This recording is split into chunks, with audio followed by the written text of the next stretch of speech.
From that point on, I didn't know what I wanted to do with my life, but I was sure that whatever I decided, flying would be an integral part of that life. I took refresher courses to renew my pilot certificate, including instrument ground school, and then flew with an instructor for a while to get up to speed. My uncle Jake, my mom's older brother and the man who taught me to fly, passed away 6 years ago, leaving all of his possessions to my mom. This included 5 small airplanes that were parked in what was known as the North Barn, located about 3/4 of a mile from the house. I commissioned a trio of aircraft mechanics who, in their spare time, cleaned up all 5 airplanes for FAA airworthiness certification. It didn't take very long. I paid them by the job, not the number of hours worked, and paid them very well. They found they had a lot of free time to work on my airplanes. 5 single-engine airplanes passed inspection easily, and I started selling them to dealers, except for one, which I sold to a guy with a private pilot certificate who wanted to fly more hours and not pay exorbitant prices to rent airplanes. I offered him a particularly good deal because he reminded me of me. I didn't make much money selling Uncle Jake's airplanes, but I didn't expect to, and I didn't need to. In the end, I only had one left, and I didn't even try to sell it. I loved getting it up in the air and spending an hour or two in the sky, just me and the airplane. I sat down at a picnic table in the shade of a huge pecan tree next to an old, dilapidated building with a small sign that read, Jess's. For the locals who frequented the place, no further description was needed. Jesse was an elderly black man who looked as if he had just been freed from slavery by Sherman's cavalrymen who had passed the plantation on their way east from Atlanta. No one knew how old he really was, but it didn't matter. Jesse served the best barbecue in the world, though only the locals and the few passers-by from town knew about it. Texas can be hot in late August, that's for sure, but at noon, under the spreading branches of a tall pecan tree and with the breeze blowing, it was pleasant enough. A light plume of fragrant smoke rose from the smokehouse in the backyard, as it does 24 hours a day, and it made me want to eat for miles around. Contrary to the apparent shabbiness of the place, it was so clean inside and out that you could literally eat off the floors. I came here as often as I could, which was quite often since it lay on the best route between the big city and Mom and Dad's house. My home, now my own. There was no way I could get used to my new home being mine. I wasn't going anywhere today. I just wanted some good old Texas brisket, so I used Uncle Jake's last plane, an old Cessna 172, to get to Jesse's house. There was a huge expanse of prairie surrounding his business, adjacent to mowed and manicured grass, and he didn't mind at all if I used part of that prairie as a landing strip. For one thing, he didn't own it. There were several picnic tables outside under the trees, and I sat down at one of them, enjoying the day and a great lunch. I was finishing a huge brisket sandwich that was still dripping a little of the barbecue sauce I'd poured over the meat. I confidently held my own next to the borracho beans and potato salad with mustard. As I ate, I considered going back into the house and eating a big slice of the pecan pie that Jesse bakes every day. My reasoning was that I work hard every day, and it's easy for me to use up all the calories I get. Therefore, a little pecan pie wouldn't hurt my waistline. That was my theory. Heck, it might even have been true. I wasn't paying attention to what was going on around me. I vaguely noticed traffic passing on the 2-lane road to my left. The table was at about a right angle to the road, but I didn't look closely. The shimmering heat waves rising from the asphalt gave me a headache. I noticed a few cars with young men in their 20s pulling into the parking lot, but I didn't feel like looking at them, though I did hear a few female voices. I was barely 30, but considering everything that had happened in my life, I didn't have much in common with people whose first digit of age was 2. I just kept eating and staring at Jesse's entrance, which was right in front of me. The brisket practically melting in my mouth occupied all my thoughts, as did the increasingly vivid images of the delicious pecan pie. There were voices coming from the 2 tables where the yuppies were sitting, but I didn't listen, until finally it came to me. "You're just going to go over there and sit with that cowboy over there?" said a voice unfamiliar to me. "Jesus, what if?" someone asked incredulously. That got my attention. Besides an old pair of comfortable shorts, an old shirt that had once been blue, and a pair of sturdy hiking boots, I was wearing a cream-colored Stetson hat, but in rural Texas, a lot of people wore hats of that style. I started looking around to see who else might have been the subject of that comment. "He's my ex-husband," Another voice replied briefly, interrupting the conversation. I recognized that voice well. Turning my head half to the left, I saw my dear ex-wife striding determinedly in my direction. My first thought, admittedly completely unchristian, was, oh shit, what does she want? She stopped a few feet from my desk. I know you probably hate me, she began, but could I sit down and talk to you for a minute? I set aside the remains of my brisket sandwich and took off my sunglasses so she could see my eyes. My mom had taught me years ago that this was very polite. Now I did it automatically. I don't hate you, Faye, I said quietly. Her friends were sitting close enough to hear if I spoke loudly, but I didn't think anything Faye and I said to each other concerned them. I hate some of the things you've done, I continued, but hating you would be too hard for me. It takes up too much time and energy, so no, I don't hate you at all. I held out my right hand, palm up, fingertips pointing to the bench seat across from me. Sure, please sit down, I added. Well, I wouldn't blame you if you did, she sighed, throwing one leg over the bench and placing the other on the backrest. She made herself comfortable. I really went off the rails for a while. I didn't say anything in response to that. From my point of view, it was undeniably true, but I didn't feel the need to repeat what I thought about it. She, of all people, already knew my opinion of her act. She was quiet for a minute, then took off her sunglasses and placed them on the countertop next to mine to show me her beautiful green eyes. What's up, Matt? She asked, breaking the brief silence. Very well, thank you, I replied lightly. And you? I'm doing well. I go to night school. But you know that. Dad said he told you. I'm going to start next semester at UT. I'm going to be a PA, a physician's assistant. That's great, I replied. Glad things are getting better, I added. I didn't know what else to say. I had absolutely no interest in what she was doing. It was no longer my responsibility to be her cheerleader. So, Matt, I know that in all the commotion I never told you that I regret what I did, but I really do. Like I said, I don't blame you if you hate me, but I hope that someday you'll find a way to forgive me. I absolutely do not hate you, Faye, I interrupted. And I've already forgiven you. I paused to gather my thoughts. I shrugged. I just don't have the time or energy to hate you. It would eat me alive, Faye, and it wouldn't accomplish anything. I think if I'm angry all the time, it'll ruin almost everything else in the world for me. And life, as they say, is too short. Okay, thank you for that, she replied. She leaned forward slightly on the bench seat toward me, huddling into a comfort zone she had no right or ability to be in. I'm seeing a counselor, she said in a quiet tone. I nodded. I think we're making some progress, she continued.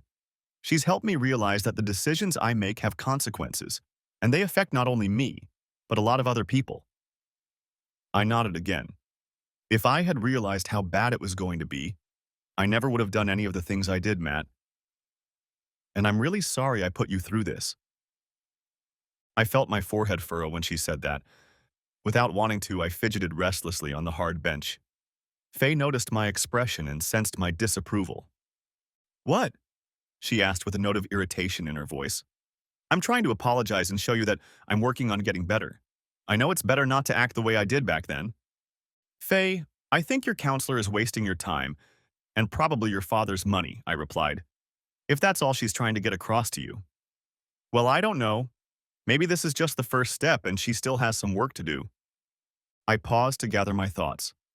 See, when you tell me you won't do something because the consequences would be too harsh, you're saying that the punishment for whatever it is too severe, so you won't do it again. She was even more displeased. I wondered if she had really changed. But Faye, I added as gently as possible, don't you understand? It's a kind of risk analysis, isn't it? You say, I'm not going to do this and that because I don't want to get caught and punished very badly. You know what I mean? I pulled my left leg out to the side and moved my ass in that direction. I had to leave very soon, and I was getting ready to go. But I remember reading once that someone said, integrity is doing the right thing when no one is looking. I don't think so, Faye. Until you and your counselor get to the point where you're not tempted to do it outside of marriage simply because it's wrong, then sometime in the future, you'll be tempted again and decide that under some unique set of circumstances, the consequences won't be too severe, or that no one will be watching so you won't be punished. You know what I mean? She took a deep breath. She was still annoyed, but maybe she was listening. I couldn't understand. As for me, I continued, everyone is tempted every day and we're human, we're imperfect. But if a person's instincts don't cause them to ignore temptation without even thinking about it, without even analyzing the risk, then, well, I just think that sooner or later it will lead to a tragedy like this. She looked at me, a little pissed off and clearly ready to escalate her anger. Well, I guess I'm just not as perfect as some people, she growled. She pulled away, biting her lip. Her expression changed, and she visibly tried to tone it down. She shook her head, took a deep breath, and exhaled slowly. I loved you, Matt, she said, changing the topic of conversation. Believe it or not, I really did love you. And I loved you, I replied. I proved it by never cheating on you. If she could get that angry, so could I. She had the nobility to wrinkle her nose and look away. But to tell mom, dad, brothers, sisters, and everyone we've ever known, you call that love? I snorted slightly. Doesn't that sound like accusing the messenger, Faye? All I've done is shed light on what you and Butts have been up to. It's like turning over a rock and watching all the slimy critters scatter, you know? I was on a roll. I took a deep, deliberate breath, forced my jaw muscles to relax and my shoulders to slump, even slouch a little. And as for how it happened, I said quite sincerely, all I did was follow your instructions. She frowned and arched her eyebrows. Remember, Faye? You said you had fun with me because you could, and because it was fun. Well, that's what I used to do too. Do you know how hard it was for me after you told God and everyone? Faye started to get defensive again. That wasn't one of my considerations, I quickly told her. You didn't think about my feelings or care about what you had to put me through, did you? She hung her head and didn't answer anything. Suddenly, I was tired of talking. It had become painful, and I just didn't see the point in discussing again something that was better left in the past. I put my sunglasses back on, stretched out my left leg, and stood up. Ah, Faye, look, I'm probably out of my depth for bringing this up. It just occurred to me. I guess the psychologist was going to bring the conversation to a better understanding of what happened sooner or later. I hope I didn't ruin her plans. And I should get going. I'll leave you to your lunch, okay? It was good to see you. I took a half step back to clear the picnic table, then stopped and turned to Faye again. Faye, I really loved you a lot, but you burned everything out of me in one day. There was nothing left. All I have left is the memory that I loved you. I'm sorry. I wish I had more, but that's all there is. Goodbye, Faye. I turned left and walked along the low wall behind the picnic area. Once behind it, I turned half left again and walked determinedly toward the gate leading to the open prairie and my little Cessna. On the way, I threw the rest of my food into the garbage can. I didn't feel like eating anymore, not even that big piece of pecan pie I had been craving. I would miss it later. I would have kicked myself for running off without waiting for the promised treat. But I'd had enough of my ex-wife, and I wanted to be where she wasn't. When I'd first contemplated flying from the ranch to Jesse's to avoid the hour-long drive on winding Texas roads, I'd tried, really tried, to find the pasture owner on the other side of the barbed wire fence from Jesse's. I wanted permission to land my Cessna on that property, but I could never find the woman who, according to county tax records, owned the land. So I just used the prairie as my personal airfield and left the question of landing rights for another day. If the owner came to complain, I would stop using that grassy piece of land and apologize profusely. Jesse's lot was separated from the broad swath of prairie by a barbed wire fence with a 15-foot-long gate located no more than 30 yards from the main entrance to Jesse's house. The gates had probably been installed long ago so that cattle could be loaded and unloaded from the wagons brought here. They were made of galvanized tubular steel, and if the galvanized steel hadn't rusted through the years, the hinges and locking mechanism certainly had. When I first got the idea to fly to Jesse's, I inspected the gate, found the faults, and bought replacement parts. I'd spent almost an entire day working alone to fix the damn thing. Now there was a nice wide gate with smoothly rotating hinges and a reliable latch mechanism. There was a woman half lying on the gate resting her hands on the topmost rung. She was of average height, about 5 feet 6 inches, and of slender build. I nestled a couple yards to her left, not wanting to approach her from behind and give the impression of being overbearing. It's a Cessna. I was about to give her the model number and tell her a little about it. its top speed, and other useless information, but she interrupted me. It's a small airplane. Turning to face me, a gorgeous woman with raven hair said. She slid back her sunglasses and looked at me through them. She had the most striking pair of crystal blue eyes I'd ever seen, and they were laughing at me. It does, I replied, smirking back at her. It has almost no front or back seat, and it can't fly as fast as the race cars on the racetrack. On the other hand, it flies in a straight line and gets places much faster than a race car, I told her. I hadn't noticed my tendency to babble before, but this gorgeous woman made me do just that. I couldn't stop smiling. She looked just as good facing me as she did from the back, looking out over the prairie as I approached. With her black hair and light caramel complexion, I figured she was of Mexican descent, but her blue eyes probably meant there was an Irishman somewhere in her lineage, and the genes on both sides matched perfectly. It made me want to get to know this woman better. I checked. There was no wedding ring on her finger. We talked for a while, chatting about the airplane, the sky, kebabs, anything she could think of. I was genuinely proud of myself for coming to my senses and being able to have an intelligent conversation with her. So much so that I hadn't made a single truly horrible gaffe. Are you a pilot? She asked. Yes, I confirmed. You don't look like a pilot, she remarked, looking me over from head to toe. My pilot costume is in the cleaners right now, I told her with a faint smile on my lips, along with my Superman costume, Batman cape, and… She slapped my forearm lightly. Over the last few moments, she'd been drawn closer and closer to me. Or was it me being drawn to her? I don't know which, but the touch of her hand on my arm was electric. I wanted more. I'm actually a pilot, I continued. I flew in from the ranch to try Jesse's kebab because I love it and have been dreaming about it for the past 3 nights. I smiled happily. Very tasty, she agreed, nodding decisively. So, do you want to go for a ride? I asked. A ride? She repeated. You want me to take a ride in your little airplane? She asked in a sweet tone. It seemed to me that she had been waiting for this suggestion for a long time and had already prepared herself for the phrase. What could it mean that her thoughts and mine were leaning in the same direction? I knew perfectly well which way my thoughts were leaning. I really wanted to get to know her better. Of course, I replied. I have a Mustang at the ranch. We can get there in 20 minutes by airplane. And I'd love to see you on it with your beautiful hair fluttering behind you at a steep gallop. I was telling her sincerely. I meant everything I said, every word. I could really picture it happening. God, how I could visualize it in my head.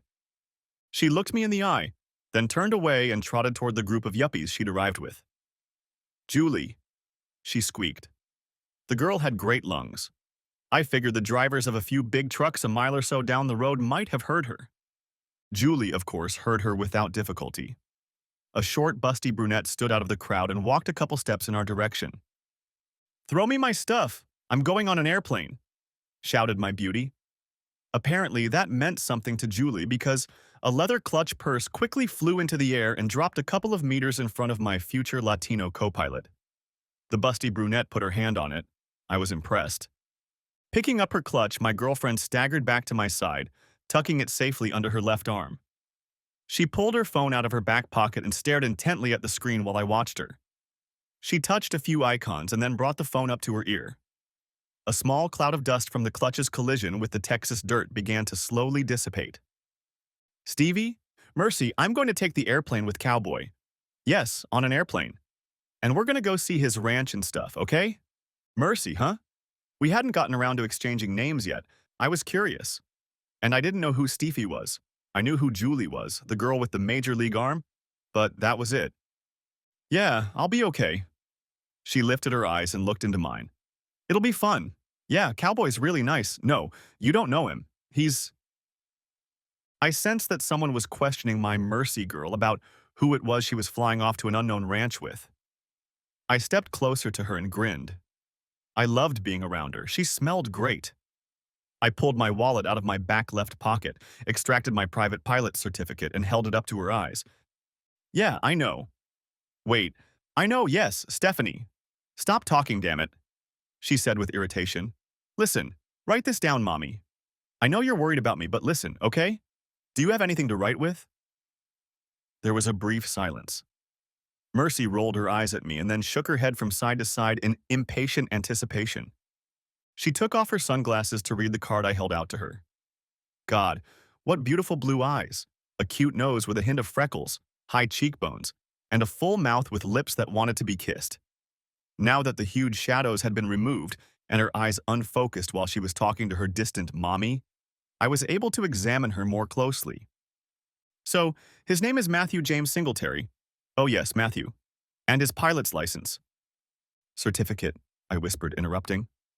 The number of his, private pilot's certificate is 5555555555555. She continued, quickly recovering from my interruption. I liked that. She was smart and nimble. She listened again. Yeah, that's him. And if I die or something and the cops have to look for Cowboy, they'll know who killed me because he's wearing a big cowboy hat. That's why.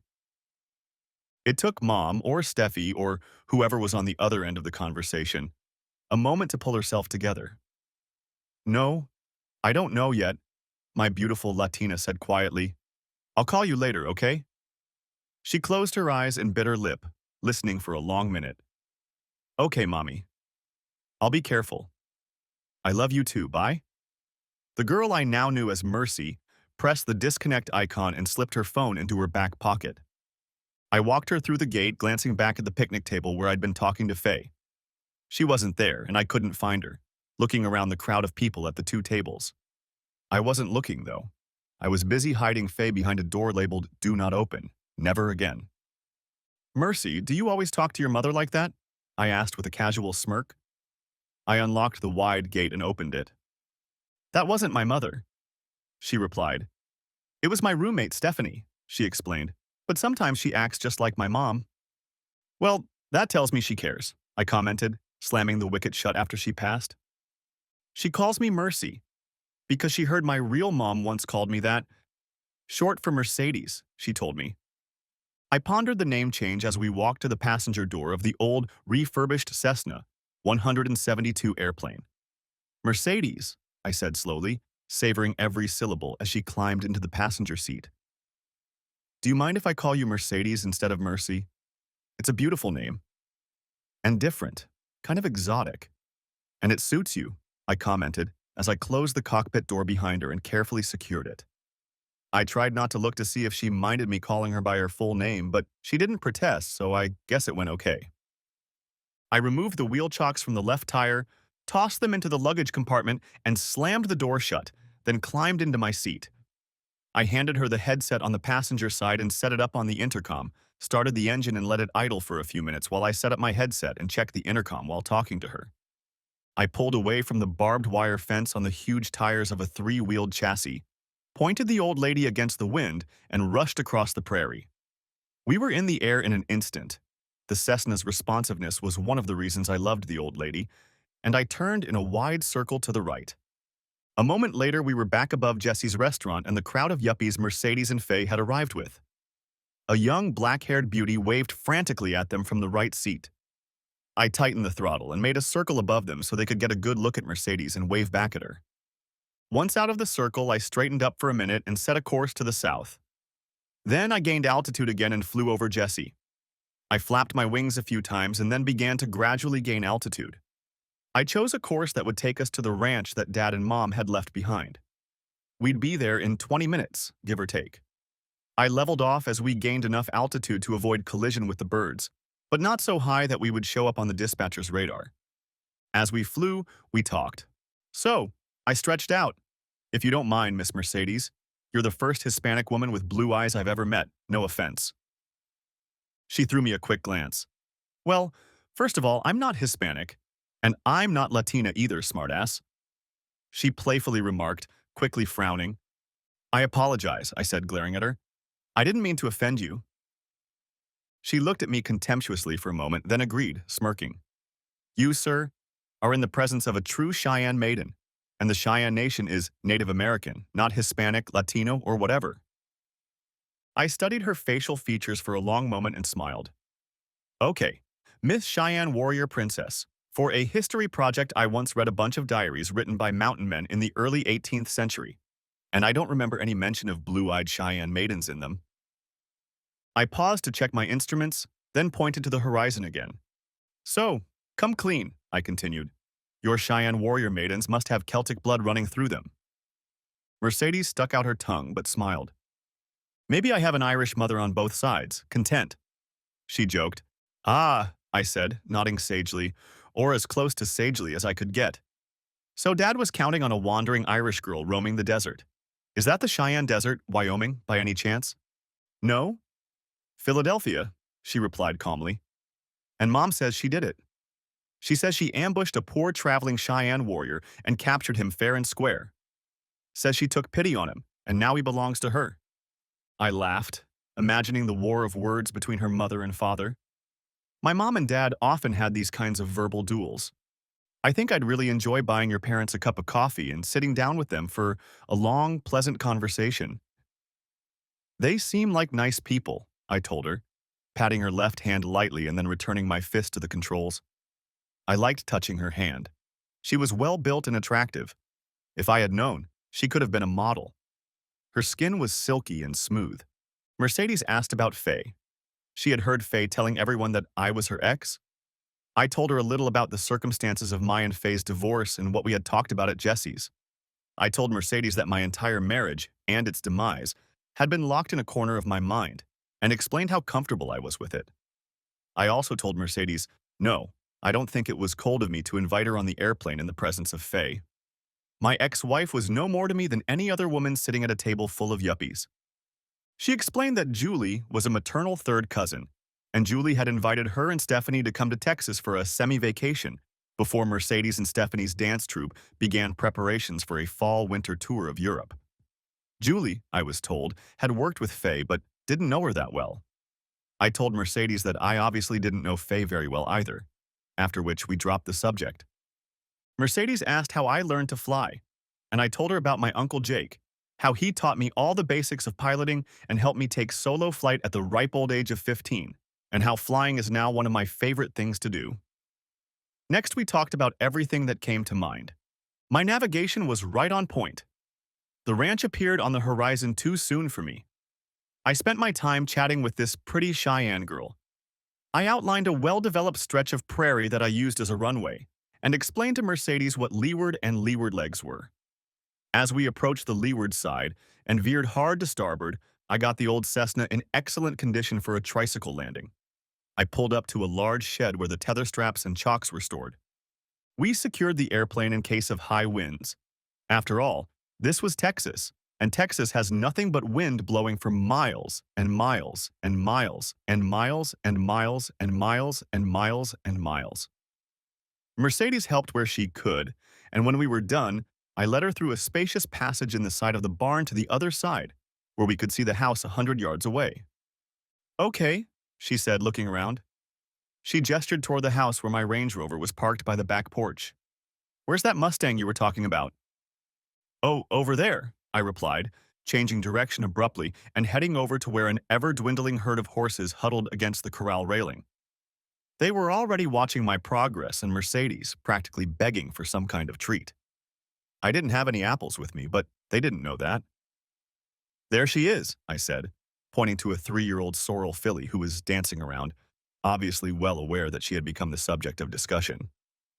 Hi, Ginger, I exclaimed, extending my left hand to her. She readily came over and sniffed my palm, looking for something sweet. Mercedes, meet Ginger.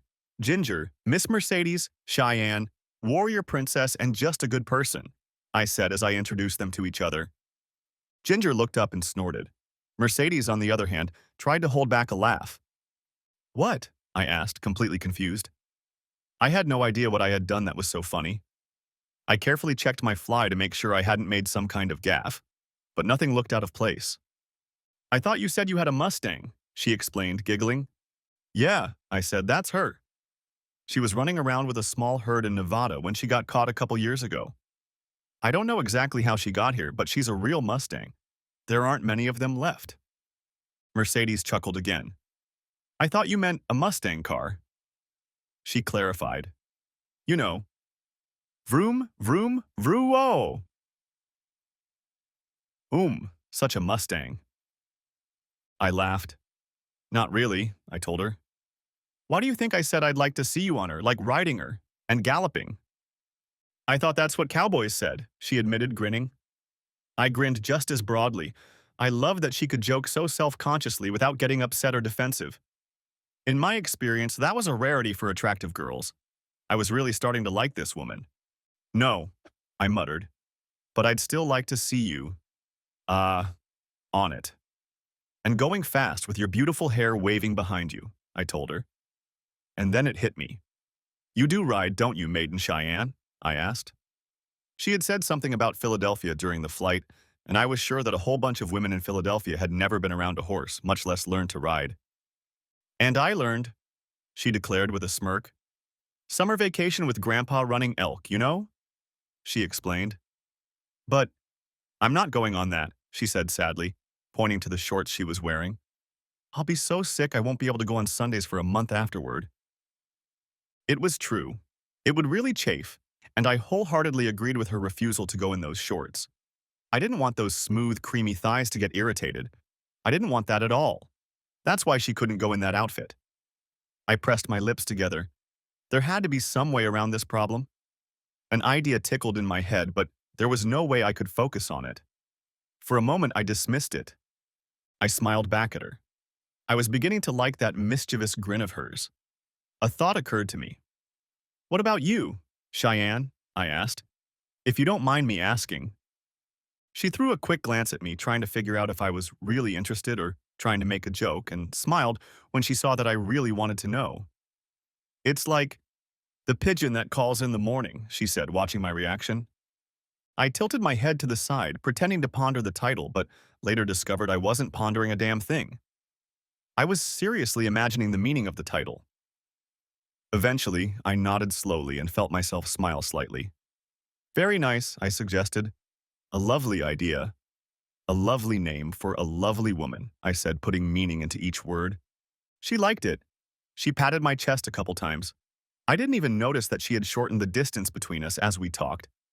It was really, really nice to be around her. We pulled into Mom and Dad's old house, loaded some water bottles into the back seat of my Land Rover, and set out to find them.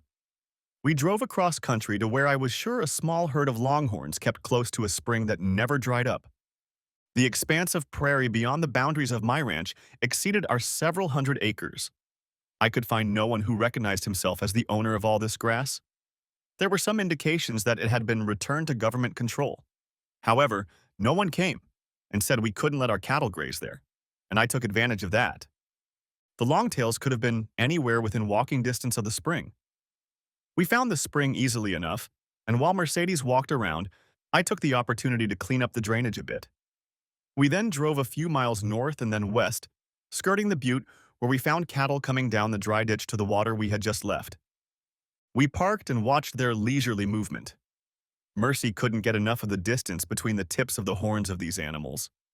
To give her something to talk about, I started telling her about the history of the longhorn cattle and a little about the history of the area, including the ancient ruins below the top of the mountain we had just passed. She wanted to see those ruins someday. I promised to take her.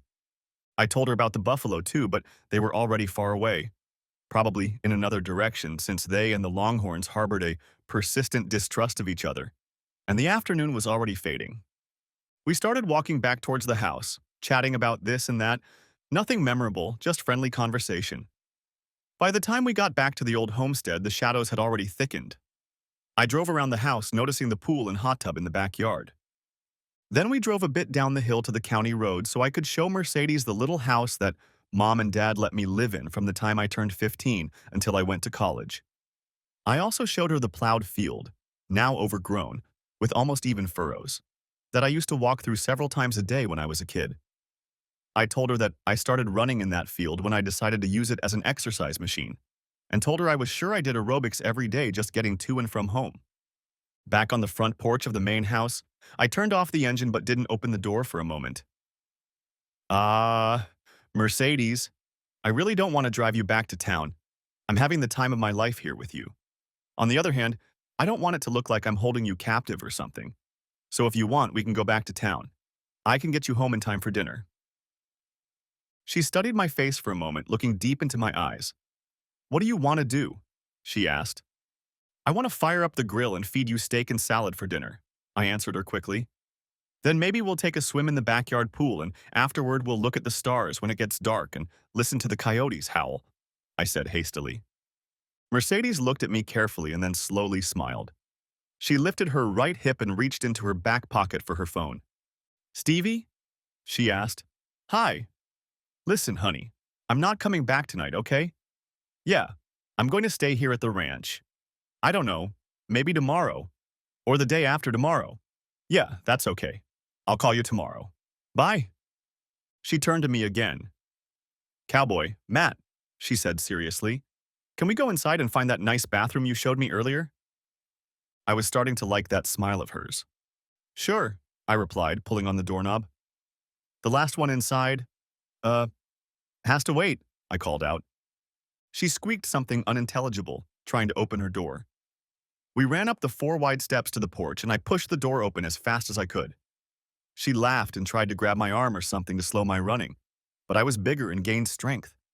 I won the race to the downstairs bathroom but only slapped my palm on the door and continued down the hallway to run upstairs to the big bathroom. I was raised on the principle of ladies before gentlemen, and I really did live that way or my mom would give me hell. I heard the bathroom door slam downstairs and then there was silence, or at least I didn't hear anything else. I can cook on the stove, but I like to roast outside better. Mercedes likes greens, so we split the chores. While I stoked the coals and grilled the steaks, Mercedes rummaged through the fridge for vegetables and made a lovely salad, and then made a vinaigrette from scratch. She took the salad out on the deck and arranged the plates and silverware while I did the steaks. From time to time, we bumped hips as we moved, and our hands protected each other when we were ready to collide. A few times we patted each other on the shoulder or arm just to touch without talking about anything important. It had been a long time since I'd had someone to share such pleasant moments with. I found that I really enjoyed it, and I thought she did too. Mercedes put our plates next to each other, not across the table from each other, and that's how we ate dinner. I liked it a lot. We talked quietly in the thickening dusk, not discussing anything important, just two people getting to know each other. Even though we had only known each other for a few hours, we were terribly comfortable with each other, exchanging ideas and opinions easily and occasionally, reaching out our hands to touch each other. After clearing the table and loading the dishwasher, we moved to the 2 lounge chairs on the deck. I had already pulled them closer until there were only a few inches between them, and she didn't mind. We stared up at the night sky for a long time, making up names for constellations we couldn't identify, and wondering if that silvery dot moving quickly across the night sky was a space station or a UFO. But none of us cared. When it was a little cooler than it had been during the day, we packed up and walked off the deck toward the house. At the door, Mercedes stopped abruptly and I met her gaze. I never do that on a first date, she told me quietly. It's okay. I don't know how to ask that on a first date, I assured her. In fact, I didn't even think about it being a first date. Later, we headed to bed. Chapter 5, and we had a hearty breakfast of bacon and scrambled eggs with toast and jam. I learned that she was a proud member of the North American Carnivore Association, which I had never heard of. I assumed she was a real carnivore since she had quickly dispensed with her steak last night and had just eaten all the extra slices of bacon on the table. She admitted that no such group existed, and I said we should create one. She sat on my lap and kissed me. I was over the moon. Breakfast is really a great way to start the day. After putting on one of my t-shirts and not wearing anything else, Mercedes found her phone and called her friend Stephanie to see how things were going. They talked for a bit. I pretty much ignored them, and after pulling on jeans and boots, I spent some time taking the trash behind the barn to the burn pit and sweeping out the part of the big barn set aside as a stable. I went back into the house and grabbed a can of soda from the refrigerator. Mercedes had already finished talking, and her phone was charging in the sideboard along with mine. And then it hit me. I exclaimed. I had just realized what was bothering me about blue jeans, Mercedes, and horses. Mercedes looked at me doubtfully. Mom stuff. She left it all behind. I made a chopping motion with my right hand. Let me back off. Mom and Dad didn't need that ranch anymore. They gave it to me to sell to whoever I wanted. They took off in a big van to drive around the country and told me that anything I wanted in the house I could have, and anything I didn't want I had to burn, okay? Mercedes nodded briefly in response to my version of events. And some of Mom's stuff, they're all clean and stuff. lying around here like a pair of blue jeans. I gave her an appraising look. I bet a pair of her jeans would fit you. Uh, Good enough anyway. You could skate in them, if you still want to. She nodded happily. We ran upstairs. I showed Mercedes where Mom's old closet was, and she began rummaging through its contents to find a pair of pants or jeans she could wear. I busied myself by opening my laptop and launching a video chat app. Just out of courtesy, I was going to ask my mom if we could borrow some jeans. And besides, I needed to call them. "Hi, honey," Mom greeted me when the connection was established. "I've been thinking about you. How are you doing?" "Just fine, Mom. Sold Chip and Tatler last week." Those were our two horses. "And I think I have a buyer for the buffalo, but I don't know if there will be a deal in the next 3 or 4 days or not. Other than that, most of the farm equipment is sold and things are going pretty good, I think. How are you doing?" I heard a muffled giggle from the direction of Mom's closet and a few quiet thumps. Looking closer, I saw Mercedes pulling a rather large box out of the closet. I started listening to Mom again as she talked about the Meteor Crater National Landmark and whether or not Winslow, Arizona was once in some song. Without thinking long, I told her that Winslow was featured in a song by the Eagles called "Take It Easy" and let her know when it was coming out. She was thrilled. I didn't bother to tell her that it was a quick search on Bing that made me seem super knowledgeable, even though I was actually as clueless as my mom. Mercedes caught my eye, holding out something I guessed she'd found in the closet. I looked at it, and my jaw dropped. After a second or two, I grinned. Mercedes was holding a pair of fur-lined handcuffs in her right hand and the same kind of ankle cuffs in her left. I took the handcuffs from her. "Mom?" I asked. "What is this, pray tell?" I took the handcuffs in my hands. The key to them was attached to a metal chain. I waited, letting the cuffs dangle and twist in front of the laptop camera. "Damn it, Tom, I thought you cleaned out the closet," Mom asked furiously, directing the question to the left, off the screen. "No," Dad's voice laconically noted. "You said you were going to pick up your box of stuff and put it in the van, honey. Remember?" Mom turned and pressed her lips together. "Well, honey," she finally said somewhat symbolically, "sometimes moms and dads get pretty frisky." And I interrupted. "Mom, I know about the birds and the bees, okay?" I had to grin. "Now tell me what they are." She took a deep breath, clearly trying to think of a way to get out of it. Eventually, she shrugged. "Matt, honey, your dad and we're old. Older than you, but we're not dead." She showed her teeth in a carefully calibrated grin. "And we like fun and games, okay?" Mercedes held out a double tourniquet to me. I blinked, then held it up to the laptop camera.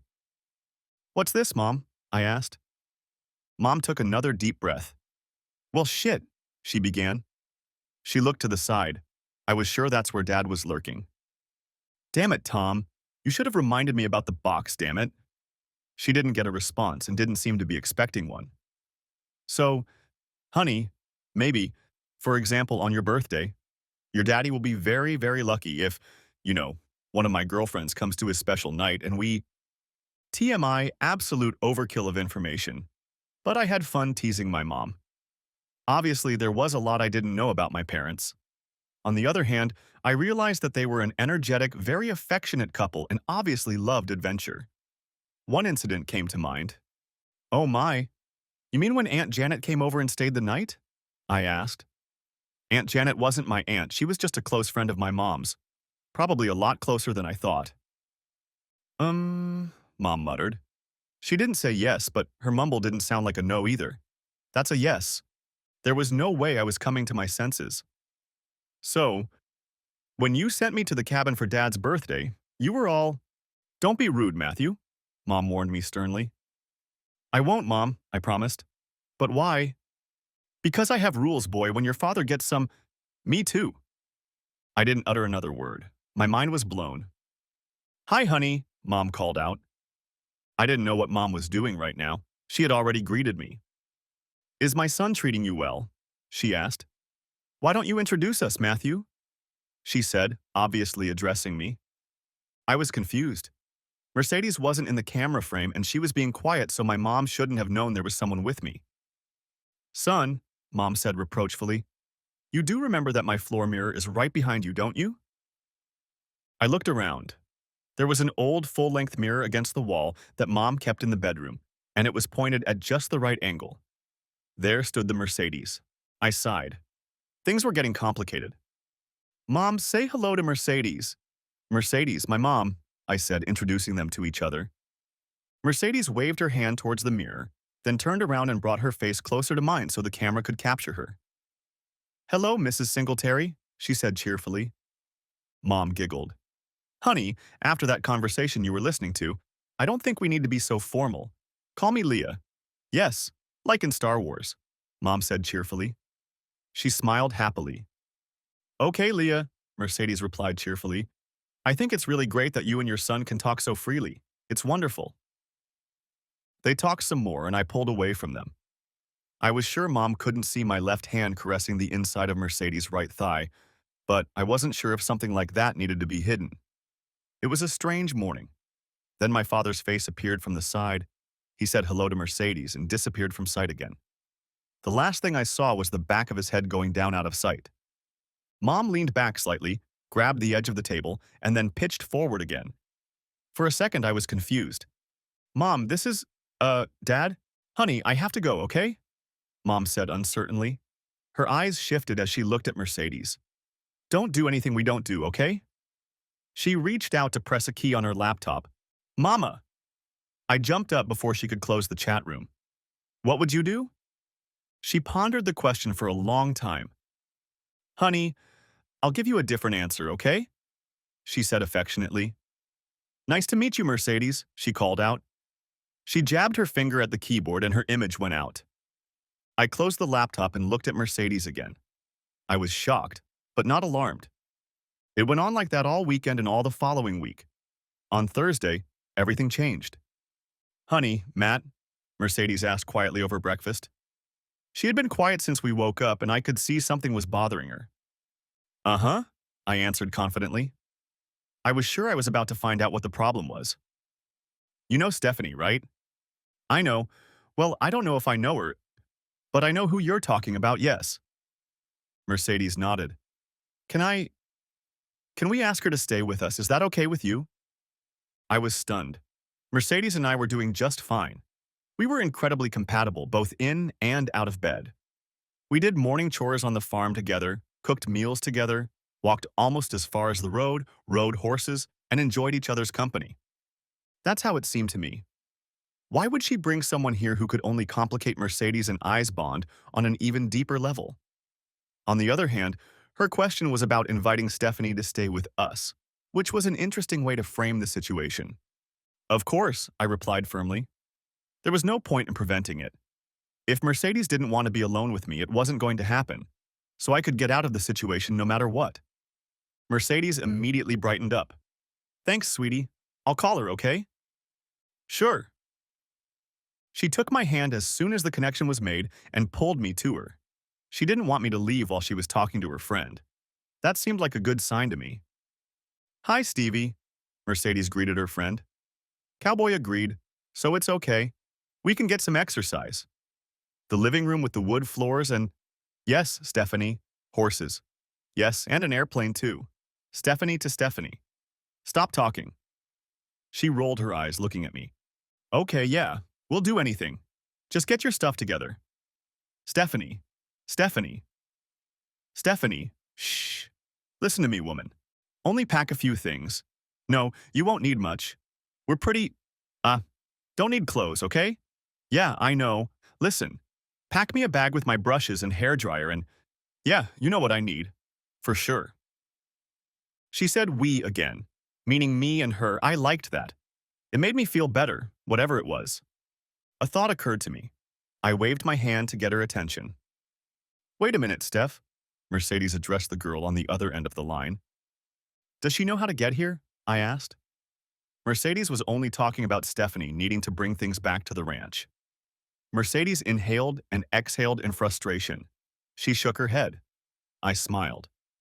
If she can get to McCready Airfield, we can pick her up in a Cessna, don't you think? I gave her the address and started giving her driving directions. She has GPS, Mercedes said, interrupting me. She gave Stephanie the address and looked at me. When? She asked. How soon can she get there? Mercedes asked and got an answer. In a couple hours? I nodded, looking at the wall clock. Okay, tell her we'll be there at 1 o'clock in the afternoon. Next chapter. After lunch, we gave Stephanie a big tour of the house and grounds. Stephanie was introduced to Ginger and my horse. Daddy named her Hoss years ago, as well as the chestnut tree that I thought Stephanie should ride if all three of us went for a walk. The girls spent most of the afternoon by the pool talking to each other about the latest happenings in their lives. Mercedes would include me in the conversation and lead the discussion in places where Stephanie and I could talk and get to know each other better. For the next 15 days, the three of us enjoyed each other's company. The girls would help with chores in the morning, and then we would go traveling. We swam in the pool and went to the lake to ride jet skis. We did everything we could think of. I spent a little over 3 weeks with Mercedes. 1 week with her alone and 2 more with Mercedes and Stephanie together. They were the most fantastic weeks of my life. We had planned to spend our last night together, but Mercedes and I decided to just hang around and hold each other. She and Stephanie were leaving in the morning, and we were all having a hard time accepting it. You know why I asked if Stevie could come here, right? Mercedes asked quietly. I nodded in the darkness of the bedroom. The darkness was broken only by the light of the moon coming through the window. If you and I had spent a couple more weeks here, alone with each other, I said, tomorrow might not have come. I noted sadly. And then there's Stevie's lesbianism, which she needed to realize it wasn't what she thought it was, I added. It seems to have worked, but I'm not sure she, drove a wedge between us. I was silent for a moment. Did it work for you? I asked softly. She sighed. I don't know, she said sadly. Maybe, she pondered quietly. If we survive tomorrow, maybe this will work. Enough. But I didn't think Stevie would fall in love with you as much as I did, Mercedes continued irritably. Or you her. I couldn't say anything. Everything was so damn complicated. We were silent for a while. You know about me and Stevie dancing? I know. You grew up together. Started dancing when you were 4 and she was a little younger. And since then, you've spent most of your lives preparing to tour with a troupe in Philadelphia. I know, I said. Maybe I could stay here and find… No, that won't work, honey, I interrupted. There's nothing like the opportunities you have in Philadelphia or here. I can't take away a dream you've had your whole life. It wouldn't be fair. And after a while, you'll start thinking about what it would be like. And that's going to cause problems between us, no matter how hard we try to fight it. I took a deep breath and exhaled. And if I follow you to Philly, you'll be so busy working on your dances that we won't have time to talk to each other. And all this touring and traveling and stuff? I sighed again. It wouldn't help us either, babe. We could go on and on about it, going in circles over and over again. But then there was a knock on the door. Stevie sobbed, trying to hold back her tears, but not very successfully. Can I sleep with you? She asked pleadingly. Stevie had planned to leave Mercedes and I alone for the night, but being alone and separated by herself tomorrow was obviously hurting her too much. Sure, honey, I said quietly, glancing at Mercedes. She nodded. Come here and let me hold you, okay? I said to Stevie. She gratefully climbed under the blanket and snuggled up against me. I rolled over onto my back and the girls put their heads on my shoulders. We became closer than ever. After Mercedes and Stephanie left, I was lost. Completely. I was lost. They didn't call or text me, and I didn't try to contact them either. We all agreed that it would only prolong the pain and solve nothing. It was just the way it was. God, it hurt so much. I went head over heels in working to sell or donate the rest of the ranch property. I sold the entire herd of cattle on the Kingsville Ranch. They were going to add them to the existing herd and use them for new genetics. I sold Ginger and another 3-year-old mare to a family named Ingram, $1 apiece. Fred and Sarah Ingram had 2 daughters, 13-year-old Amber and 11-year-old Pamela, who fell in love with the 2 horses. They and their father stopped at the gate when they saw me putting poponies on them one day near the gate of my property. My shirt was soaking wet when Fred pulled the girls away from me because all the 2 young girls could do was hug me and openly cry. I was happy to see them, so happy. The rest of the horses quickly disappeared too, and the bison were sold to a rancher in Colorado who was already raising another group of bison there. Any remaining farm machinery and belongings went to an auction in a neighboring county. They were quickly sold, and that was the end of it. Uncle Jake's old Cessna 172 airplane I gave to Gene McCready to use in his pilot training program. When I picked it up, he and one of his guys drove me home. They chatted merrily the whole way. I didn't invite them into the house when we got to the ranch because by then I was fed up with the talk. I didn't want to bring up Mercedes and Stephanie again. I drained the pool and poured a bunch of rocks and earth into it. I didn't want any critters to fall in there and not be able to get out. Then I searched the house for anything anyone might need. And I did this several times to make sure my mom hadn't left any more boxes of stuff behind. I got all the necessary permits for controlled arson and set fire to the old ranch house and the little house I lived in as a teenager. At my expense, the local volunteer fire department stood by while the houses burned and we threw a party, cooking ribs, brisket, and whatever Jesse could cook for the firemen, along with lots of cans of soda and bottled water. All the guys and girls stayed around long after the fire was out, eating and socializing until spouses, girlfriends, or boyfriends started calling and wondering where they were. I stayed in a motel that night, completely disconnected from whatever was keeping me here. The next morning, I set out for California. Mom and Dad were headed to Yosemite, and I was going to meet them there for a short visit. It must have looked pretty funny. A 30-year-old man visiting his parents at a campground in the woods. The end. If you didn't watch part 1, look for the link in the comments or in the description. Thanks for watching, hope you enjoyed it. Subscribe to my channel and stay tuned for the next videos.